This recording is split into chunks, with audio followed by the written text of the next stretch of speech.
Disney has released the first trailer for its Artemis Fowl movie adaptation. The film is, of course, based on the fantasy-adventure book series of the same name, which was created by Eoin Colfer in 2001 and currently encompasses 8 novels in total, published over the span of 11 years. A big-screen version of the Artemis Fowl franchise have been in development pretty much ever since the original book was published, though it wasn't until Disney and the Weinstein Company got involved in 2013 before Disney parted ways with TWC in the wake of Harvey Weinstein's sexual assault scandal last year that things really started to pick up on the project. Written for the screen by playwright Conor McPherson, Artemis Fowl is based on the first novel in Colfer's series and tells the story of Mr. Artemis Fowl, newcomer Ferdia Shaw, a 12-year-old genius and the descendant of a long line of criminal masterminds.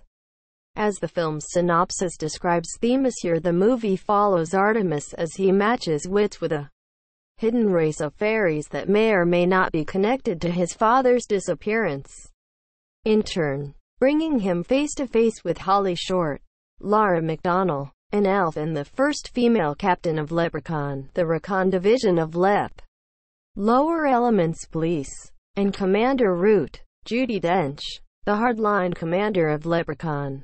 Related, Disney's The Lion King, 2019, gets a teaser trailer. The Artemis Fowl cast also includes Nonso Anozie, Cinderella, as Artemis Butler, bodyguard Domovoi Butler, and Josh Gad, Murder on the Orient Express, as the kleptomaniac dwarf Mulch Diggums, as well as Hong Chau, downsizing, in an as yet undisclosed role.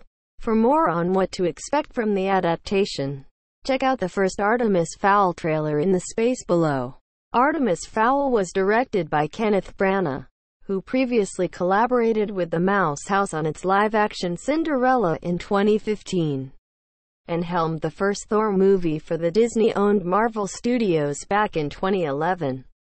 The project features a number of Branagh's longtime collaborators on both sides of the camera, including his frequent cinematographer Haris Zamberlokos and trusted composer Patrick Doyle. While the trailer offers but a taste of what's to come from the film proper, the Artemis Fowl footage very much has the feel and look of Branagh's previous studio productions, which have always been big on majestic photography and splendid production design. On the other hand, most of Disney's recent live-action tentpoles haven't been hurting for eye candy either. And yet the Mouse House has struggled to churn out non-animated hits that aren't sequels or remakes of their classic animated movies of late.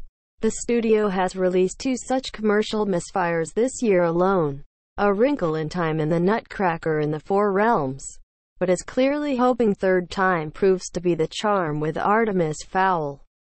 Branagh has a pretty sturdy track record when it comes to big-budget ventures released over the past decade, both financially and, for the most part, critically, and Disney would no doubt like this one to become the start of a successful franchise. We'll have to wait and see how things go from here, though. Source: Walt Disney Studios Tags. Artemis Fowl.